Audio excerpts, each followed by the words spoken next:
Good morning and welcome to Photo Joseph's Photo Moment, the first live daily photo show on YouTube every weekday morning, 9:30 a.m. Pacific. If you're not watching live, you should be. It's so much fun when you're watching live. Like all of my good friends here who are tuning in from all over the world. It's just such an amazing thing. See, look at this. I just got to share this. Look at all these people that are already tuned in this morning. Get my mouse so I can reach it.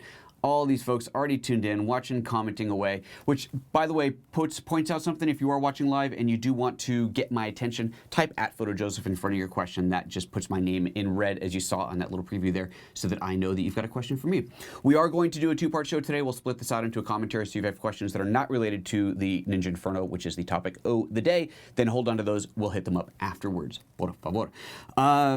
Anything else? A little housekeeping? I don't know. Housekeeping for those of you who didn't see it, if you're following along the whole scammer story, the police came and knocking at my door yesterday, so the story has grown legs and it is continued. It is very, very exciting and interesting, but I'm not going to give it away. You're going to have to go watch the video. We'll link to that up here because that's something you definitely want to go check out and watch if you haven't yet. All right, let's get into this thing. So today's topic is the Atomos Ninja Inferno. This is something I have been promising to talk about for a long time. I've had it for longer than I care to admit. Atomos has asked me to pass this along to the next vlogger. I've been kind of ignoring their emails. Maybe that's why they keep ignoring mine. Now that I think about it. No, it's different people. So I am stoked on this thing. It is super, super cool. Now I have to admit that I haven't gotten as much real use, the kind of like really critical use out of it that I would like to have done in the time that I've had it, because my entire focus for the last couple of months has been this GH5 training, for which I wanted this for not to do back-end recording, but to actually use in some of the videos. And I got all that. That's all done now, which is awesome. That's done and out, and all those videos are recorded. And I can finally now pass this along. So before I did, of course, I needed to do a photo moment on it. And I want to tell you, I'm going to do some like kind of feature overviews and tell you some of the things I've learned about it. Some of this info you get from spec pages, and we'll start with some specs, and some of it is just going to be experienced with the GH5 directly. So let's first talk about what it is, the whole purpose of this. Why would you buy this thing? So this thing is, it's called, here, we've got some nice views here. Let's do a little kind of over the shoulder. We got it over the shoulder view, so you'll be able to see the interface here. I also have my standard iOS view, so you can see the menus a bit more clearly. You can see those on the over the shoulder view, but it's a little bit easier to see them there. And that is actually a pass-through, which is kind of interesting. It's passing through out of this through my normal switcher, and then obviously our camera angle here. So I'm going to be switching around quite a bit as we run through the show today.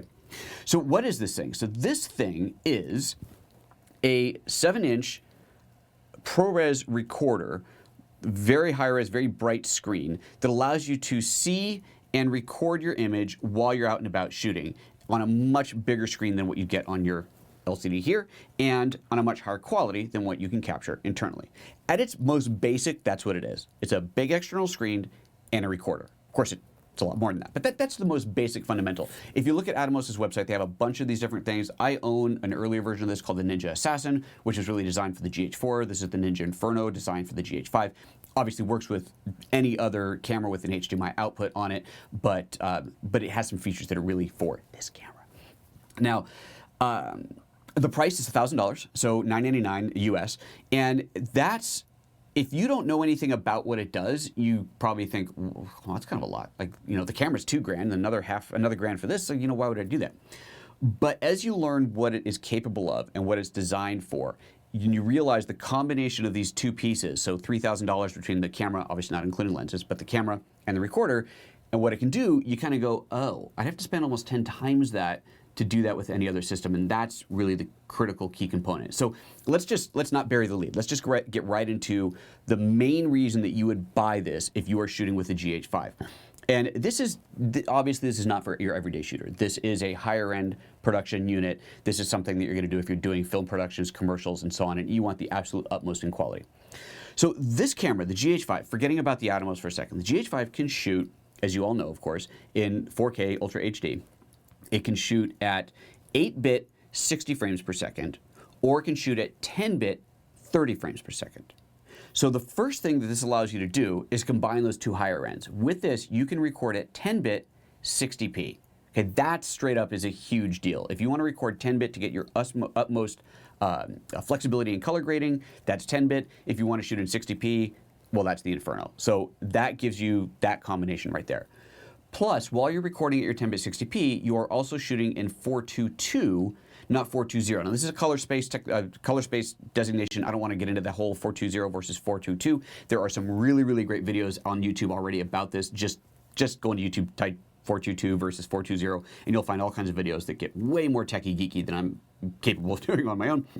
But suffice it to say, 422 is better significantly, and the camera internally does 420. When you're recording externally, you have the ability to enable 422. So you get 422 10-bit 60p on this device, 420 8-bit 60 or 10-bit 30 internally. And then finally, you have the recording format. So when you're recording internally on your camera, you're recording to MPEG. Right, it's M4V format, it's MPEG-4 format. When you're recording to the Ninja Inferno, you're recording in ProRes. And ProRes is not something to be taken lightly. ProRes is a phenomenal format. Now, many of you know that I used to work at Apple, and when I was at Apple, I was in the Pro Apps division, and Pro Apps was developed and released while I was there. And I had the pleasure of showing ProRes on stage for, it was the first time, but anyway, whatever. I was showing it on stage at IBC in Amsterdam. This has got to be, this has got to be like 12, 13 years ago now. It's been around for a while. And the way that we demoed it was to show the quality. We showed it in a split screen next to a completely uncompressed 444 uncompressed video signal. So we had footage that was captured with, I have no idea, I don't remember what camera, but at the time, but it was captured with, it was captured to uncompressed 444, which means that it had to be captured to an external drive array. We had this huge drive array in the backstage to be able to play this thing back. It's insane. And we put this up on screen in a split screen right next to Apple ProRes HQ, which is the higher end. You've got ProRes HQ, ProRes 422, and ProRes LT. Those are the three grades. So HQ, of course, is the highest quality. And the video footage, as I recall, was a ticker tape parade. Now, if you know anything about compression, you know that anything that's moving quickly is harder to compress. And a ticker tape is basically every pixel on the screen is changing at the same time. It's pure insanity. So ProRes, when we put ProRes HQ up to 444 uncompressed, you couldn't tell the difference. And this is projected on a huge screen. People walk up, stick their noses up to it. You couldn't see it. It was amazing. It's amazing the quality that you get in ProRes. So that is what this device is capable of recording. It records it to a SSD drive. So now if you can buy similar type recorders from lots of other companies. Blackmagic makes one that's a very nicely competitive product that's considerably less expensive, but it records to SSD and it doesn't do the 10-bit 60p thing, and it doesn't have the high nit screen, which we'll be getting into in a moment on here. But if you're looking at a device, if you're looking at a recorder, and I bring this up really because I was having a conversation with someone in the YouTube comments here about this, and I think it's worth mentioning. You all know, obviously, I'm a huge fan of Blackmagic products. Clearly, use a lot of them. Got the camera yesterday, et cetera, et cetera. But when it records to one of these, and it's still recording ProRes, you can get, this is only 32 gigs, but you can get these, 128 or 256 gigs, I think. That's 256, they're getting expensive, right? So I had a bunch of 32s, and you're popping 32s in, and you're recording only a few minutes at a time before you're having to swap the card out. Being able to put in a terabyte SSD, and this is half terabyte, but being able to put in a terabyte SSD into this thing makes a huge difference. So to me, if you're recording ProRes to an SD card, it's a combination that doesn't make sense in my head. If I'm doing ProRes, I really, really want to do this. And these devices don't record to MPEG, right? You don't have the option to say, oh, give me MPEG-4 instead. No, it's ProRes or DNx HD. So if you're an avid user, you can do DNx HD. I have no idea how DNx HD compares to ProRes. I only know ProRes. I'm sure it's very, very good. Anyway, so that's what this records to. All right, so that just slides in the back there. Obviously, you pop that out, replace it with a new drive. The other advantage of these things, I mean, granted, you're talking a much bigger file, but the advantage of these things is that files copy off of here very, very quickly. You get a cable that goes from whatever the heck, was that eSATA? I think that's right. Whatever that connector is to USB 3, plug it into your computer, and off you go. You're copying files or previewing, playing back straight off of the SSD. Okay, let's see. Let me do this. Let me spin this thing around. See if I can do this without yanking my cables out. So I can show you the back of this. We'll flip over to the other camera. Let's lock that into place. And let's see, is that view going to work? That's kind of working. Okay, so that was, let me pull that thing out again. There we go. So that's how that slides in and out on there. I've got this thing plugged into the power, so it can be powered off the wall. I'm just doing that for this. You have dual battery slots, which is very, very cool. So these take the kind of standard Sony, what is this thing? These are not even original Sonys. These are third parties. but the NP series batteries, that's what these things take. And you can put 2 on here, which is extremely, extremely cool. Now the Ninja, get that in there, find the right angle. The Ninja, come on, there we go. So 2 batteries now. So the Ninja Assassin, the one that I owned, the previous model, only has the 1 battery. And you think, okay, well, it can't be that big of a deal. But I have absolutely run into situations in the field where I'm shooting and a battery is about to go and it's getting really close and you don't want to interrupt the shot and you have no choice. With the dual batteries on there, that means you can hot swap the battery. So as one battery runs out, it'll switch over to the other one. You can pop off the dead battery, put a new one on there, and keep on going. So you can essentially record, infinitely. Although obviously you're going to run out of disk space at some point. But the dual batteries on there is incredibly, incredibly useful. So there's that. Okay, now let's flip this guy back around. Let's do this here. Let's go into this side here. So hopefully this kind of stays in focus. Sort of. So you've got dual HDMI in here. This is the HDMI input that's coming off of the GH5, which, as you well know, of course, has full-size HDMI port. I realize that's a little bit dark in there, but the camera's adjusted so you can see the screen better. And then it has an HDMI loop out. And that output there allows me to send this signal out to another recorder if I wanted to. But most likely, what you would do if you're on set is you would be sending this out to a larger monitor. You got a director's chair, they're sitting there, they want to look at it. Or you could hook it up to a wireless system, transmit the HDMI signal wirelessly to other locations on set, any number of things. But the point is you can pass that through. And you can also do some down-resing on that. So if let's see if I can, since we're talking about this, let me get rid of this. And let's switch over to this view here. Let's straighten this thing out again for you. So it's a halfway decent. Trying to angle this so that you don't get reflections all over the place for the over-the-shoulder view. I think that'll work. Let's see here. I wanted to go to here and look at the output. And so you have various output options here. So you can here. If you set this to 4K to HD output, you can turn it off or on or auto. And mine's on auto, and that is outputting out to my converter right now so that I can do this and show you what the camera is actually seeing. So there's that.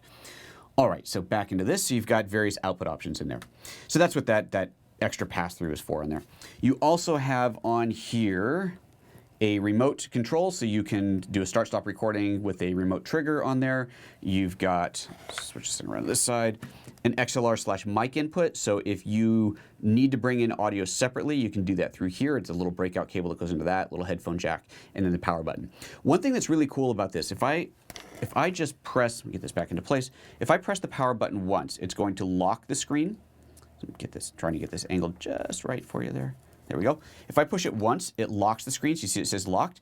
And right now, okay, it's set so that when it locks, it turns off. If I tap the screen, it's going to come back on. But this allows me to save battery power. So if I'm shooting in a situation where I want to hit record, lock the screen, but I don't need to be watching the screen, I can have it automatically turn the screen off. So that'll obviously save battery power, so it'll last longer. It's a nice little feature in there. That's something I've used a lot on the Ninja Assassin. Okay, so there's basic hardware. Anything else to talk about on the hardware? The multiple quarter 20 ports, I guess not on the bottom, but top, not on the sides, but top and bottom quarter 20 ports. And then you saw the power tap on the back. Is there anything else? I think that's basically it for the hardware, for the physical hardware. Okay, let's talk about the screen. The screen is a really, really big deal on this device. It is was it 1500 nit? I think that's the right number. Pretty sure that's right. We're going to pretend that's right. It's like crazy bright, which is fine. I'm looking at their webpage here. I want to make sure I get 1500 nit. That basically translates to really, really bright. And what that means for you is that you can see this outdoors. Even if you're shooting in sunlight, you can see the screen, which is remarkable because having come from the Ninja Assassin, which its screen is, I want to say like 700 or 800 nit. It might even be, I could be wrong, but it's considerably less bright. I can't see that outdoors. If I'm in the sun, I cannot see it. You have to have a shade on it, and even then it can be a little hard to see. So this is a significantly brighter screen. If you add a shade over it and you're in the full sun, man, it's like staring into the sun itself. It's a really, really bright screen. It is also 10-bit. Now this is a hugely important thing about this display, and this is one of the things that really sets us apart from other devices. The 10-bit display on here isn't just like, oh look, I can see more colors. If you're shooting vlog on the GH5, you can preview HDR on this screen. Now, I can't show this to you here without, this is one of the problems with doing this live. I can't show I can't set up like a really good HDR type environment here and show the difference of the screens. You're gonna have to A, take my word on it, and B, go to their website and look, because there's some demo videos on there.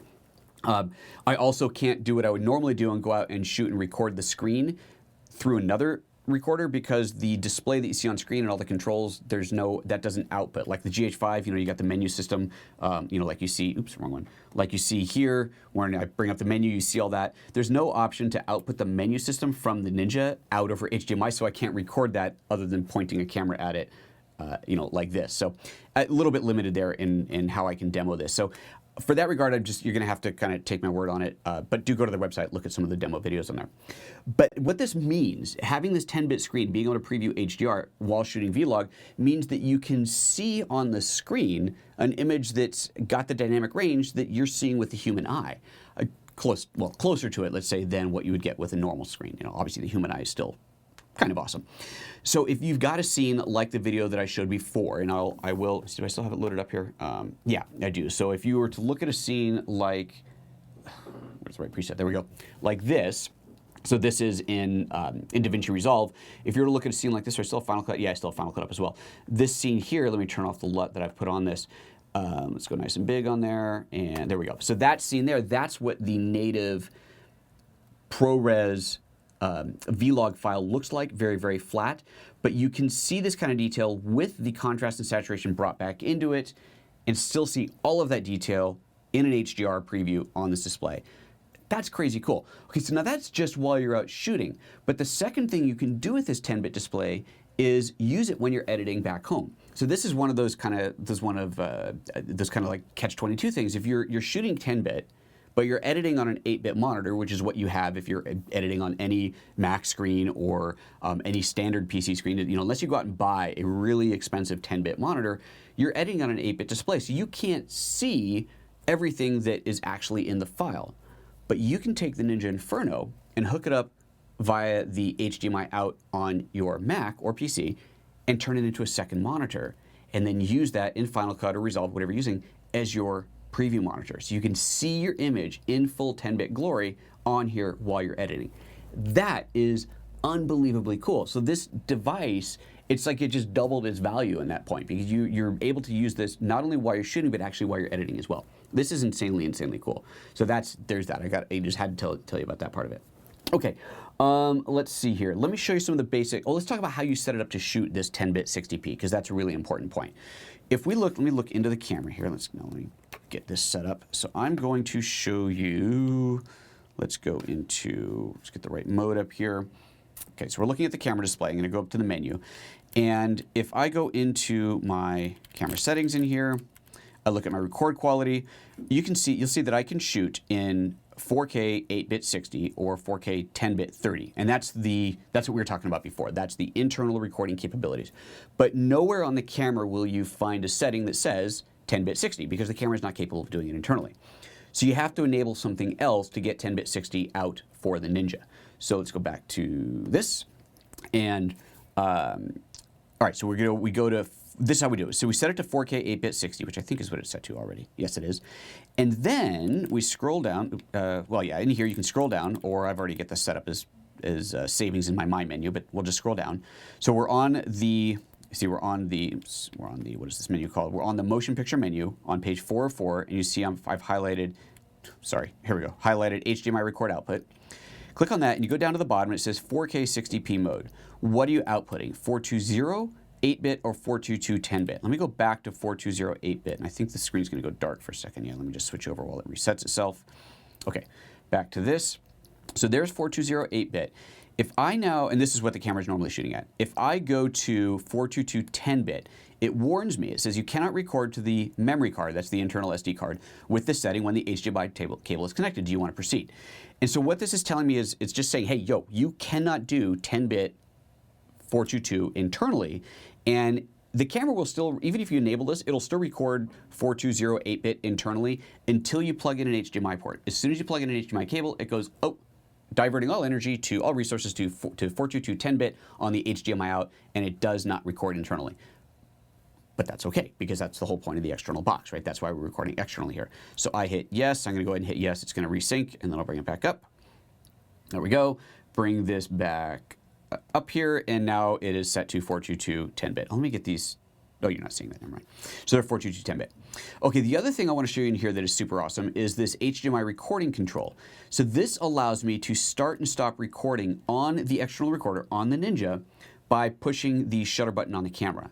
So if you don't have this capability, if you have a camera that doesn't have this capability, or you're using a recorder that doesn't support it, this is, I think it's part of the HDMI 2 protocol, I think. But not every device supports this. You would have to hit record on the external recorder itself, right? So you've got your camera, you're all set up, you're ready to shoot, and then you got to reach up if you've got it mounted on top of your camera, or somebody who's holding it has to hit record, and then stop recording on that as well. But with this HDMI record function, the HDMI recording control, once this is enabled here and connected, I can now hit record on the camera, and it's going to start recording on the recorder. So let me set this up. I'm going to, let's go back to the over-the-shoulder view here. And let me just get rid of this waveform monitor. It's taking up my screen space. And I'm going to enable this. So let's go in here and make sure it's turned on. So HDMI recording control, I'm going to turn that on here. So again, this is what we're looking at here. I'm going to turn this on. And when I do that, you'll notice now in the top left there, you see it says HDMI, and it's got a little pause symbol on it. Let's go back to the over-the-shoulder view. And if I push, so let's do this. I'm going to push the button on here. And you see now that the HDMI recorder is recording. See the red box around it? It shows that it's recording. You've got a time code to tell stop. You know, it's all there. So now if I hit the record button again, it's now going to stop, and away we go. So that is incredibly, incredibly useful. That's something that I was lacking. Actually, okay, I gotta be honest. This might have been on the Ninja Assassin, and I just never knew about it. As I'm saying it wasn't there, I'm thinking, you know, I don't actually know if it wasn't there. It might have been there. But it's, regardless, it is a really, really cool feature. So that's something you definitely want to enable if you're recording like this. But on the same token, if the camera is on a tripod, you've got a long HDMI cable, and you're standing there with the Inferno elsewhere in your recording, you can trigger the recording, of course, from the device itself. So you can just stop recording on there, which is really, really cool. Okay, we got a lot more to look at. Before we continue on there, I'm going to do a couple things. I want to look at questions that may have come up that are related to what we're talking about here. We'll skip past any ones that aren't. We'll save those for later. And also I want to remind you, of course, about the GH5 training that I have been working oh so hard on. So that sounded really bad. This recorder here is just part of the training that I have just finished recording. I did a whole chapter about Vlog and this. That was by far the most complex chapter and by far the least needed chapter, because the fewest people out there will need that one. But I have a very comprehensive training all over the place on what this camera is capable of. So please, by all means, do check that out, gh5training.com. Read all about it on that website. And you can still pre-order it, because even though it's done recording, minus the intro outro, doesn't count. Even though it's done recording, it's not finished editing. So until the last video is uploaded and ready for you to download, you will still be able to buy it at the pre-order price. Ben Five Shuttle is asking, what's the discount code? Well, what discount code for 50% off the Atomos? Yeah. It's called Go to Jail. That's the code. All right, let's see. I'm scrolling back. I want to see if there's any comments or questions that are related to this that I want to do. Francis is asking, the GH5 does not record 422 internally at all. No. Right here, okay, now that I'm saying that, I'm going to double, triple verify. Oh, no, it does. Sorry, it does do 422 at, let's go here. I can't know all these specs off the top of my head. Seriously, it's too many of them. Okay, so here, we're going through the options in here. So if you do 4K 10-bit 30, you can get 422. So there you see 422 10-bit long GOP, but you're not getting the 60, obviously, internal. And let's see here, what other ones? This one, that's 4K 24p, 422 10-bit. So yeah, the 10 bits are 422. All right, good. So the 10 bits are 422, the 8 bits are 420. So there you go. That's the differentiator. That's internal. So you do still get the 422, but obviously it's MPEG and it's not 60p if we go up to this one here. So you go this 8-bit 60, it says 422 8-bit, but then when you switch the mode over in the HDMI record output, and we set it to 422 10-bit. So there's your 4K 60p 8-bit mode is actually outputting 422 10-bit. So there's that. Okay. Hopefully that clarifies things for you. Sorry if that wasn't clear before. All right, let's see what else. Anything else for addressing now? Okay, Zachary's saying if you have the dual XLR add-on, so he's talking about the XLR1 for the GH5. On the GH5, can you pass the audio to the Blackmagic Inferno via HDMI? Yeah, it has to. Yeah, I don't see why it wouldn't, because it's designed to record that to the internal memory card. So yeah, it's going to pass that out over HDMI. So yes, yeah, absolutely, has to work that way. Yes. Martin says, rumors are Alexa are pulling out of the market. That's not a rumor. It's happened. It's insane. Bart says, does the GH5 allow triggering the Atomos over HDMI? Ha! I just showed you that. So that is, yeah, that is crazy cool. Okay. Anything else here? Discount code, just ha ha ha. Just realized I'm drinking from my Atomos water bottle at the moment. That's funny. Okay. All right, good. Excellent. Any other questions about this? Go and throw them up on screen. We'll scroll back again before we end this. Questions that are not about the Atomos, hold on to them. We'll come back to them after the show on the commentary part. Okay. So let's take a look at some of the interface things that you have on the Atomos itself. So let's go back to my over the shoulder. There we go, remote camera, over the shoulder view. And let's just take a look. So I'm going through, actually, you know what I'm going to do? I'm going to turn off the HDMI info display so that we have less stuff showing up on screen. So that is off now. So now we look over the shoulder, we're only going to see the native signal out of the camera without all the screen overlays on it. Okay. Audio level meters, you see these down here at the bottom. You can see right now that it's clearly picking up audio, and that's just from the internal mics on my camera. If I tap on that, you can see a bigger view of that. And if you have multiple channels, you'd have those coming in here. So presumably, I can test this. Hey, Ryan, grab me the XLR1. It is probably it's probably under the big table, on the shelf under the big demo table. I don't know why I'm looking as if you can see me, but anyway. We'll try it because I think I will hook up, I've got another mic, I can plug it in. And what I want to see is if we see, because I don't really know, if we'll see the audio showing up on these other channels. Thank you, sir. Mm-hmm. Alrighty. So here we go. Let's do this. So we're going to take this guy, plug that into there, lock that in. A little light comes on. It's got power. And then I'm going to take this microphone. This is the fun of live. Who else does this? Seriously. You know, I got a comment. We had to block him. I got a comment the other day, a guy telling me to quit talking so much and to plan my stuff better, and he was really rude. We blocked him. Come on, guys. This is live. Nobody else does this live. Nobody. All right, so we got this mic, XLR. Gonna go XLR into input 1 on here. And let's see here. Oh, I guess no, so that is still just going to show up as input, right, because it's 1 and 2. Right, this doesn't go out to channels 3 and 4. So if we look at the, where are we? Remote camera. Let's get this out of the way. Okay, so now, I could probably do this so you can actually see.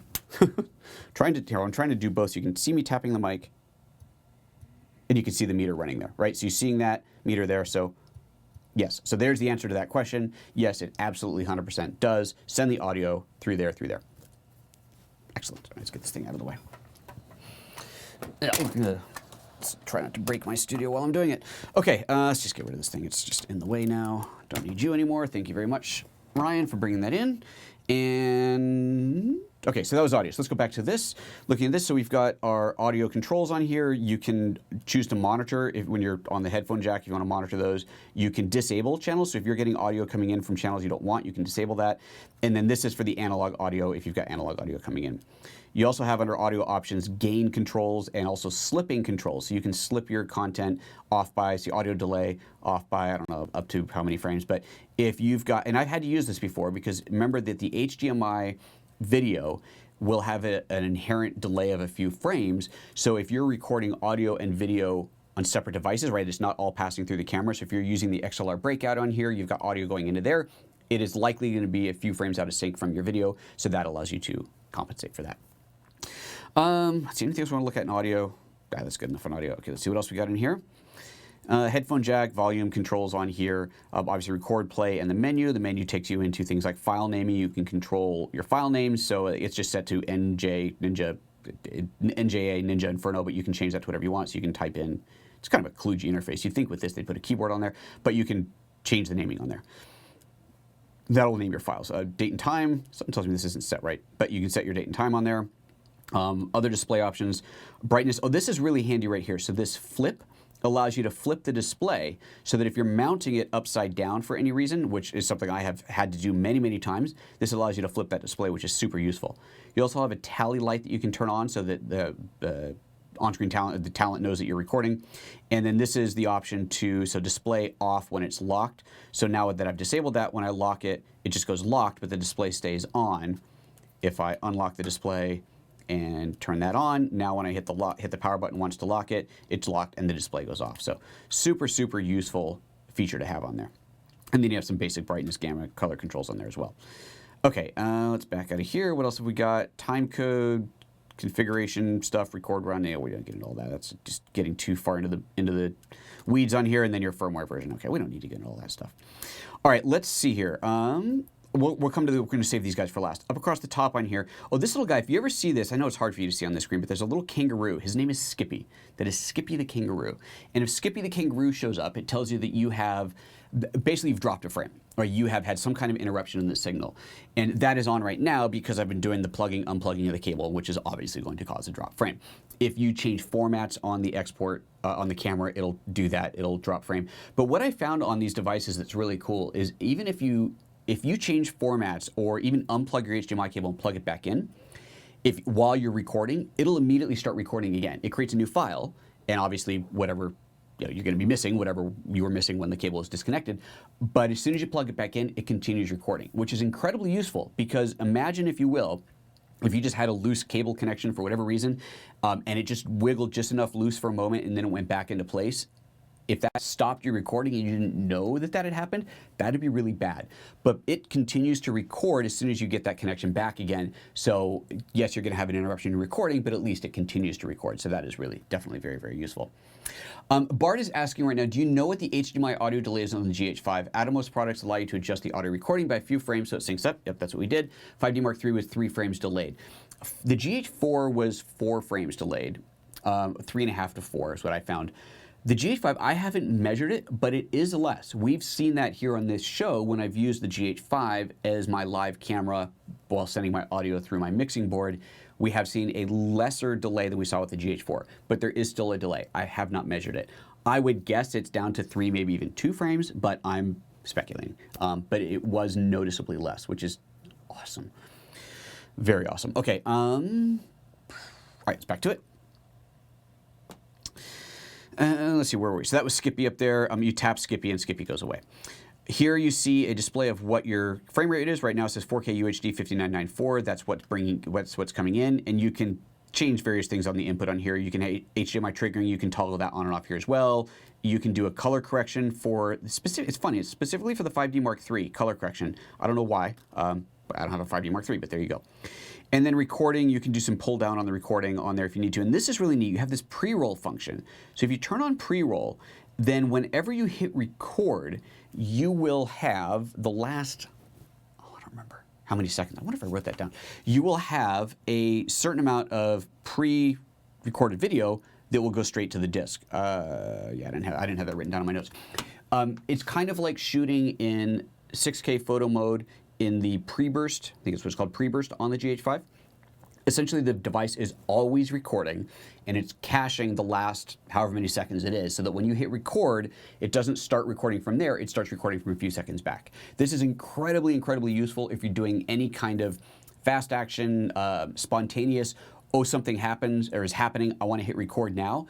Because obviously by the time it happens and you hit record, you've missed it. But by having that ability, so it's caching, if you hit record as the action happens, when it starts, you've actually started recording before that. So you get that little time machine feature built in. Incredibly useful, but obviously also drains the battery quite a bit more because it is essentially always recording. So just something to keep in mind. But it is there, you do have that capability, which I absolutely love. You're gonna have to tell me to say that again, Ryan. Okay, so that's that. Let's go back in. And let's see, anything else in here? Oh, output. So I think we looked at this already. Yeah, on the output, you can change the output on there if you need to. So you can down res on your output signal if you want. Up here, you have ProRes AQ. So here you can choose your codec. Do you want ProRes or DNX HR? And again, I realize this is not the easiest thing for you guys to see right now. I'm sorry, there's no better way for me to do this, but there you go. You can switch between ProRes and DNX. And if you're in ProRes, then your quality is HQ, 422, or LT. And what's really cool is down here, it gives you a guide with this current drive in space, how much space you have left. So with this drive, at whatever space is left on here, I can record 20 minutes at HQ, 31 minutes at 422, or 45 minutes at LT. And in Avid DNxHR, it shows you the same thing. HQX at 20. There's HQX and HQ. I have no idea what the differences are. And then SQ and LB, so obviously light variants of those. So you have that all that on there.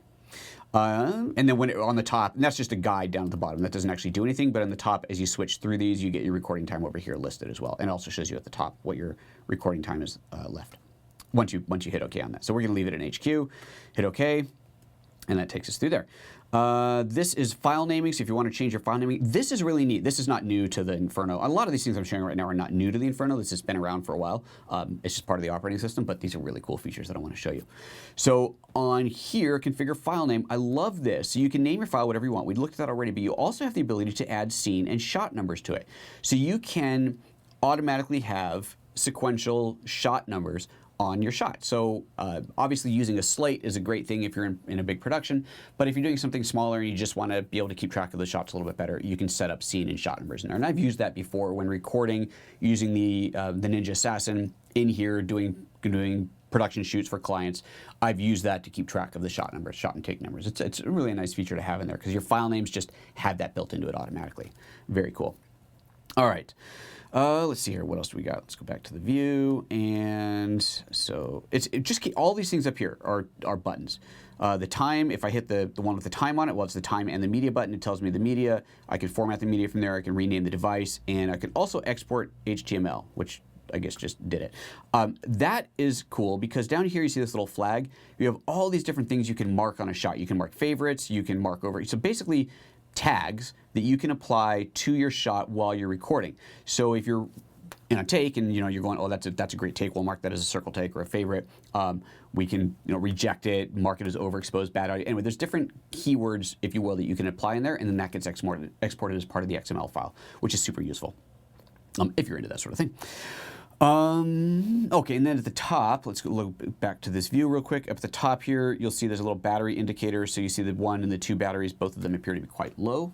I don't know why I thought I had a new battery on there. Guess not. And the DC, it tells me there's DC on there. And again, I know super hard to see on there, but there it is. Okay, now let's go into the bigger stuff on here. Let's go for, come here, you. There we go. Let's go for this. So here you've got your waveform displays. So you can look at your waveform. You can look at an RGB parade. You can look at a vectorscope. Is that what that's called? I forget. I think that's right. Or whatever the heck that is. I have absolutely no idea what that is.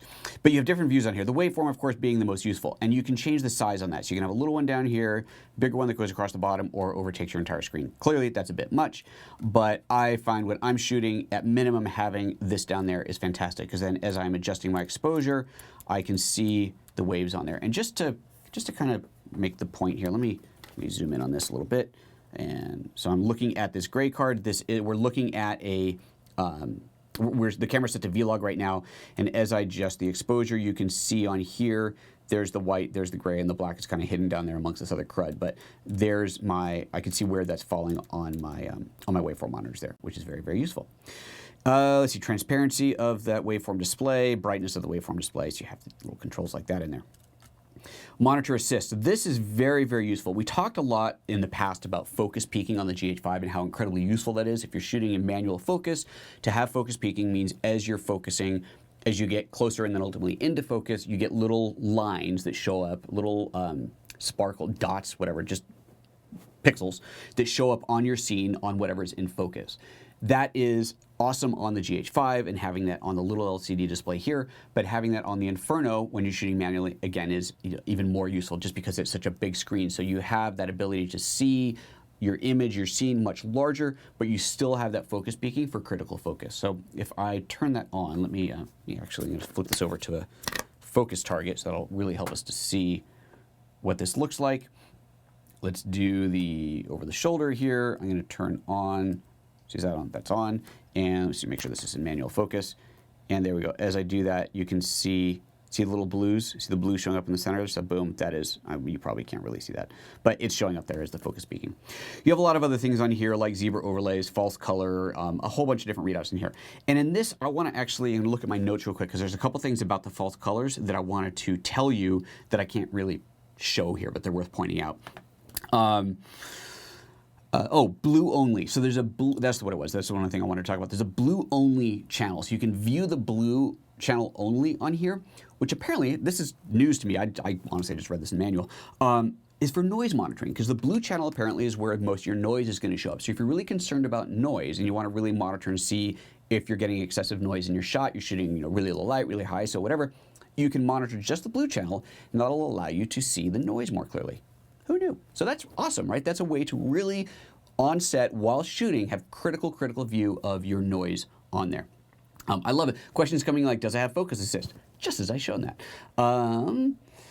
Marvin says, I'm getting to understand why you've had the unit so long. It's an awesome piece of kit. It really is. Not in my budget at the moment, but if my son gets more work. I like how it's your son's got to get more work, not you. Go Marvin.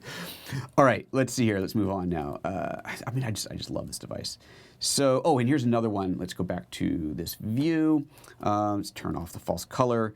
I can zoom into the scene. Here we go, for focusing. So I've zoomed into 1:1 here. So this allows me to zoom into the shot for, again, critical focus. So if I need to do that, I can. I don't know why 2:1 doesn't work. So 1:1 I can toggle. I don't know why I can't go to 2:1. No idea. Maybe because it's fork. I don't know. Anyway, so that's another option. I don't know why it's not available. And your zebras, by the way, you have your zebra threshold. So if you've enabled zebras, let me crank up the ISO on this so we can make the zebras trigger. And go here like this, see if I can make it trigger. Probably not. I guess I'm going to have to open up the shutter all the way. I still can't quite get it to trigger. Anyway, if you, oh, no, there we go. I'll lower the threshold. If I lower the zebra threshold, you can see how the zebras are showing up on here. So very, very useful to have. And of course, if you are shooting, well, no matter what you're shooting, whether you're shooting vlog or shooting standard format, being able to keep an eye on your zebras to know if you've hit a threshold of overexposure is a really good way to make sure you don't lose or clip your highlights. Okay, so there's that. Now, let me turn that off because that's just annoying. And finally, let's get into the record mode goodies. So this is where we get into some of the really fun, cool stuff. Let me bring the brightness down on the screen a little bit here. So look, that's the dimmest setting on the screen. So we're right now looking at this in a Rec 709 preview, but here's the Atom HDR. So if I go to this, and this is what I wish I could show you better live, and I just can't. But Atom HDR has, first of all, a series of presets on here. Camera, you can choose it set to ARRI, JVC, Red, Fujifilm, Rec 2100, Sony, Canon, Pana. There we go. So Panasonic. So there's Panasonic set for the Atom HDR. Now, I was at NAB, you may recall, earlier this year, and Jeremy, the CEO of the company, was up doing a presentation about this, and he said that what they're trying to do is have it automatically sense what camera you've got and set that Atom HDR monitoring appropriately for your camera and configuration. So that'd be great. So as now you have to kind of cycle through it, but it'll set that automatically once they figure that out. Because there are a couple other options in here. You can switch your gamma and let's see, Rec 709, your gamut on here between Rec 709 and V-gamut. And then this is the most important thing, you can change your brightness range. Now I know you can't see this right here, but right here it tells me, it says very small text, 1600% of Rec 709. So I'm at SDR, standard dynamic range, plus 4 stops. So with this particular view, I'm getting plus 4 stops. And it goes all the way up to plus 5.7. Now that doesn't mean that you can just shoot willy-nilly at that. As I understand it, you really need to set this for what's appropriate for your camera. And I believe with the GH5, I want to say it's 2 stops, but that seems kind of low for my experience with this. So this is something that you really, it's going to take a little bit more using and fully understanding of. But when I did ask about how to know where to appropriately set that, I was told basically just set it until as long as you see all the detail and until it's not blown out. Which I thought was a little bit curious because I thought it was a little bit more dictated by the hardware restrictions, but maybe not. So regardless, whatever your scene is, you can preview that HDR on there by dragging that slider. And that's the view that I was talking about earlier that you can see on here because it's a 10-bit display. And then when you're grading HDR on your computer, you can use this as that external monitor, external display, and see exactly what you're getting. Crazy cool. I mean, it's funny. It's one of those things where you can create it, but then you put it up on YouTube and nobody can see it because nobody has an HDR monitor. This is tech that's ahead of its time, but the fact that you can do it now is phenomenal. And obviously, given the right viewing situation, people can see that. They just have to see it on an HDR display. And that doesn't mean, just as an aside, in case you're going, oh, well, hold on a second. If nobody can see 10-bit HDR, then why would I bother shooting vlog? Vlog is still absolutely 100% massively beneficial when your final output is 8-bit, because remember, you can take those extra stops of dynamic range, scrunch them down, and get that incredible shadow and highlight detail in the same shot. You're just compressing that down into 8 bits, but you're holding onto that data, whereas before you were clipping it and throwing away data. So definitely still an awesome thing to have. Let's see here, anything else on here? Oh, there's just a couple other little things on here. You've got kind of an auto HDR. You hit that, it auto calibrates for the current scene. HDR output. So if you want to send HDR out over this monitor, you can do that. Actually, I wonder what happens on my display right now. Let me bring the exposure back down on here. Let's bring this back down to normal. If I disable that, let's see here. I don't know if my other display will show a difference. Oh, it does. So you're getting kind of an HDR. Yeah, I know you're seeing a very subtle change in there. Probably if I change this to color, I wonder if you'll see any different. Probably not. Yeah, barely. But that button right there, so I was looking at this guy right here, this HDR out right there, that is toggling the HDR preview out over the HDMI out, which is what's going into that other display that you were looking at here. Right. Got all that? This whole pass through multiple connection things is a little confusing to follow, but I think you got it. Anything else I want to show in there? I don't think so. I think that's the base of that. Let me look at my notes and see if there's anything that I missed. Okay, show my card setup, focus peaking, we looked at that. LUTs. Yeah, we didn't look at LUTs. Okay, so let's go back to this and back to this view. So custom look. If I go to custom look over here, just like on the GH5, I can load LUTs into the Ninja so that I can preview what my scene's going to look like with my grade, or at least a starting grade, applied to it. Now this gets into something really cool. So you all probably know I'm a Final Cut editor. I love Final Cut, right? But its color grading tools leave a little bit to be desired. DaVinci Resolve is clearly like the Mac Daddy when it comes to color grading. I've downloaded the beta, started playing with it. Blackmagic owns it now, right? I started playing with the beta. I figured out something pretty quickly that is insanely cool. Watch this. Let me bring up Resolve on here and go to the Mac. All right, so this is Resolve. This is that shot that you saw earlier. Let me just reset this grade. So I'm gonna reset this grade on there, and yeah, so we're looking at our native shot, and I know it's small on the screen there, but I need to do a quick little auto color correct on there. It's a little auto, and let's just say I want to change the curves on here, so I do the change on the curves. Right, okay, so this is a look, and maybe I want to add a little color into the gain, let's pull this, and let's say, okay, I've done this, and whoa, all right, cool, man, there's my look, right? I love that look. That's the look. If I go over here, right-click on this shot, let me zoom into this. Come here. Oh, God, it's not gonna let me do that. Hello? Why isn't it relating? Oh, there we go.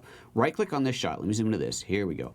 From DaVinci Resolve, I can generate the 3D LUT as a Panasonic VLUT file.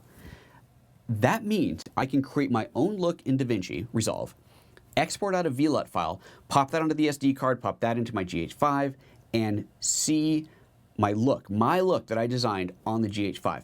You can export a cube file and bring that into the Inferno. But yeah, the Inferno reads the cube files. So you can create your look in here, export the LUT, and bring that into either the GH5 directly or into the Atomos. That's so cool. That alone makes me want to learn how to use Resolve as a color grader. Even if I don't use it as an editor, because I really do like Final Cut Editor, clearly it is the tool for doing your color grading. So wicked cool, right? Okay, that is everything, right?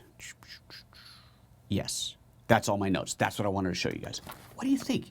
Pretty cool, right? Let me see what other questions have come up, if there's anything about this, and then we're gonna, we'll end this and go on to other questions. So remember, if you have any questions specifically about this, throw them up now, throw an @PhotoJoseph in front of it, and we will address them. Let's see here. Jim says, is weight an issue in the field?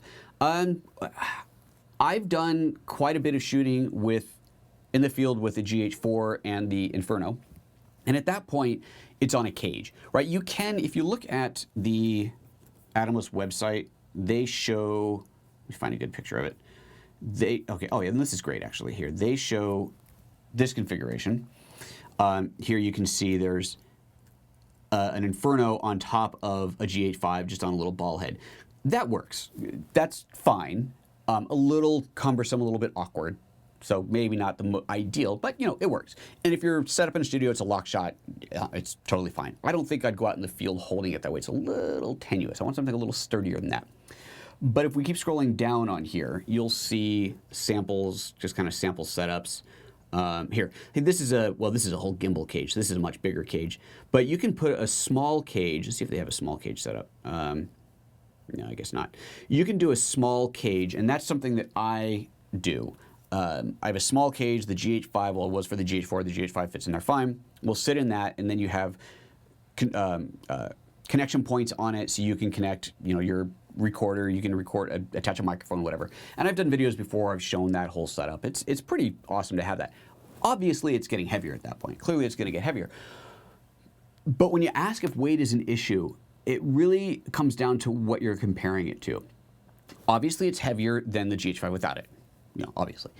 But it is significantly lighter still than pretty much any other rig with this capability. I mean, I think that's something I can say pretty confidently, that the GH5 with any lens you want to put on there and the Ninja Inferno in a cage, even with a microphone attached, is still going to be lighter weight than the next camera up that will give you 10-bit 422 60p recording.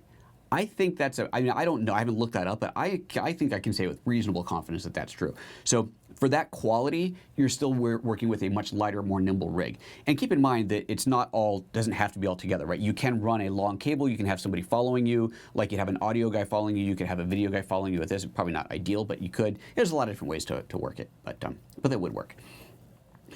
Marvin says, if we missed anything, we can always play you back. Yes, you can, and hope to get it the second time around. I know this is a ton of insane info, and 100% straight up, I might be getting some of these things wrong, right? I'm not an Atomos employee. It's not like I study this thing night and day for the last couple of months, but I think I got everything right. So even if I got like 90% of it right or 80% of it right, this is a phenomenal device. No, it's absolutely incredible. If you're going to buy one of these, just incidentally, if you're going to buy one of these, do scroll down and use my affiliate link, please. I would really appreciate that because, show must go on. Okay, let's see here. Jim Horn says, are you going to review the new small holder focus monitor? I have no idea what that is. So send a link or tell me what that is. I'll look it up, but I would love to. Bart says, will the GH5 trigger the Atomos over HDMI if you start recording using the Panasonic app? Ooh. Oh, that's a good question.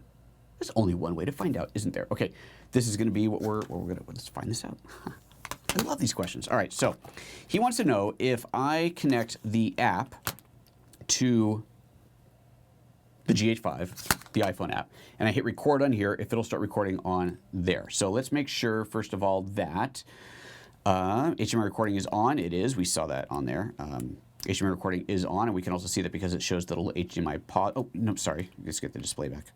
Info display on. There we go. Okay, so there you can see a top left corner, HDMI pause, so that is there. Okay, so let's just at least focus this and pretend to expose this properly so it doesn't look totally crappy. And there we go. Oop, that's underexposed. Whatever, it doesn't matter. Okay, so if I hit, I'm pushing the button on the camera, it starts recording, and push it again, it stops recording. Okay, so now what you want to know is if I connect it here. So let's go into, we may as well show this on screen. Let's go back to this, and let's go to, oops, start over. Let's go to HDMI, Wi-Fi, I mean, turn on Wi-Fi. Oh, I guess you're not going to see that, so we'll take that off. It has to think. Okay, oh, TV out in progress. Okay, Wi-Fi function. See, now I'm not going to show that, it's boring. Wi-Fi function, new connection. Well, sure, why not? You probably want to see this. New connection, remote shooting and viewing. And that is now connecting. My phone is, let's see here, launch my phone. Do this, so I'll launch Wi-Fi on my phone. How can I, let me see, can I, yes, we can do this. Take this out of here. You don't need that view anymore. And let's get this. And we're gonna, so I'm gonna show you the iPhone view. And wait for that to come up in sync, and then we'll do a split screen on that. Come on, sync, there it is. iPhone and camera, there we go. So there's my Wi-Fi, there's the GH5 at the top, select that. It will connect momentarily. There it is. That's connected. And now let's launch the Panasonic app and connecting to the camera. This is a great question. This is a great test. I'm excited to see if it'll do this or not. Okay, camera operation in progress. All right, remote operation. And we should be seeing through the camera momentarily here.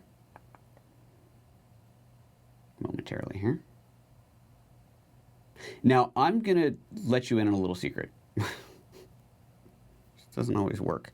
I've had this issue before. It doesn't want to connect. And if this happens, generally resetting the network settings fixes it. I wish I could tell you more, but I can't. But I know. And we'll just leave it at that. Function cannot be used this time. Come on, let's try this again. Let me just try one more time here connecting, and then I'll do a whole reconnection again. If you're not interested in this, go ahead and skip to the next video. If you're watching this not live, jump to the commentary. I will make sure this is the last thing we do. I won't answer any more questions until we get into the commentary section. So if you're not interested in this, don't worry about it. We'll switch. We'll come back to that. Okay, I'm going to do a reset on the Wi-Fi on here. So let's go to iOS view. Oh no, I just disconnected that, didn't I? Let's go to over the shoulder view. Why not? And I'm going to go into the reset. I know you can barely see this. Oh, I got to turn off focus peaking here. It's making it hard to see my screen. There we go. Kind of a LUT applied to the entire thing, including the menu system, which is fabulous. Okay, we're going to go into the controls, reset network settings. Why won't it let me? Because Wi-Fi is on, that's why. All right, let's disable the Wi-Fi. Wi-Fi function, terminate Wi-Fi, yes please. This is an unfortunate truth in that the Wi-Fi connection doesn't always work exactly the way you expect it to. All right, so back in and reset network settings, yes. They've been reset, thank you. Reset the camera's pairing, we will. All right, and then we go to Wi-Fi again, Wi-Fi function, new connection, remote shooting in view. So now we go back to the camera. I'm going to force quit the app. Come back here, there we go. Force quit the app. Go into the settings, wait for that to reconnect again. And Jim Horn says that's small HD focus. I don't know what you mean. Okay, select GH5 again. It's connected. Go home, open the image app. You can see on here, you can kind of see it says if you have not, iPhone established. Yes, we do. So find the right thing to click on. Yes, under remote control. And back to this view. And let's see if it actually connects this time. I've had to do it, it just wouldn't connect. I had to reinstall the app. So top tip, if you're running into this situation as I am right now, reset the network settings on the camera. If that still doesn't do it, delete and reinstall the app, and that should do it. Operate the camera to connect. It is asking me something. I think it's because of the HDMI. Let me get rid of this because I'm not seeing the full display. No, it just says checking, operate the camera to connect, but it's not asking me to do anything on the camera. Wi-Fi function, terminate. No, I don't want to terminate. Sorry, guys. Man, I hate it when that sort of thing happens. I really wanted to test that. That's a great question. And I am unable to test this right now. All right, should we do the full? All right, let's just do it. Let's just do, wait, switch to recording mode on the camera. Okay, wait, hold on. Maybe it's going to connect. Nope. Okay, let's do it. Why not, right? This is troubleshooting. This show just turned into troubleshooting your Wi-Fi connection to your GH5. Annoying, but sometimes true, sometimes necessary. All right, image app, time for you to go away. Delete that. And we're going to do another reset on here just to make sure. We're going to actually power cycle the camera. So we just do a full power cycle on this guy. Bring this back on. Bart, you did not wreck the show. This is a great, it's not your fault this thing didn't work. But it's a great question. I think it's a really good question. And I'm going to do a reset again on this. Reset network settings, reset network. Yes, I do. Okay. All right, so now let's go back to the iPhone and connect. We'll find the app again. And Panasonic, what was it called again? Oops. Panasonic Image app. There we go. There it is. Let's download that. It's good to have fast internet. Doesn't have the highest ratings. This is probably why crap like this happens. All right, open. Image app likes the notifications. Yes. Usage conditions. Okay. I promise not to use this while flying an airplane or driving drunk. Okay. And connecting to the camera. So now we're going to go back into the camera and let's set this guy up. So Wi-Fi. Enable the Wi-Fi on here. And waiting. TV output in progress. Wi-Fi function. New connection. Remote shooting in view. Please connect to the Wi-Fi. So now I go back to the camera, or to the iPhone rather. Launch this. I'm going to even just toggle my Wi-Fi on here, just for giggles. Wait for that to find it. There's my home, my studio network, and GH5 will show up at some point momentarily. Always takes longer to find. I think that's an iPhone thing. Sometimes it takes forever to find wireless networks. There it is, GH5. Okay. That is connecting. Connected. Now let's go back to the image app. Connecting. Everybody cross all your fingers and toes here. It's asking, so up here on the camera, it is asking, do I want to make that connection? I say, yes, I do. And it's thinking, it's thinking, it's thinking. It's connected. Remote operation. Yes. Okay. HDMI record is still enabled. If we go back to the remote camera view, you can still see that there. All right, ready for this moment of truth. I can't show both of these. Here, let's do it like this. I'll go up here. I'll hold this up here and hit record. Recording video is not possible in current mode. Wah, wah. Guess not. That's too bad. That would have been really cool though. Yeah. I wonder if it is just because of this. So let me do this. Let me make sure it's not something else. I'm going to go and disable the HDMI record, triggering HDMI record control off. And now let's try again. So I got to wait for camera operation in progress to go away on here. And there we go. Hit record. Oh, video is still not recording. Well, maybe it's just because there's an HDMI connected. That might be. Let's get rid of that. Let's go back to, may as well just go back to this view now since there's nothing there to see. And now I hit record and it's recording. Okay, so it's the fact that there's an HDMI connection on there in the first place that makes that impossible, non-possible. Okay, I'm going to come back to answer these other questions on here. This was fun, guys. I hope you learned a lot. I know that's a long show, but this thing is just insanely robust. So once again, if you are going to buy one of these, please use my affiliate link down below. I would very much appreciate that. If you love the video, give us a thumbs up.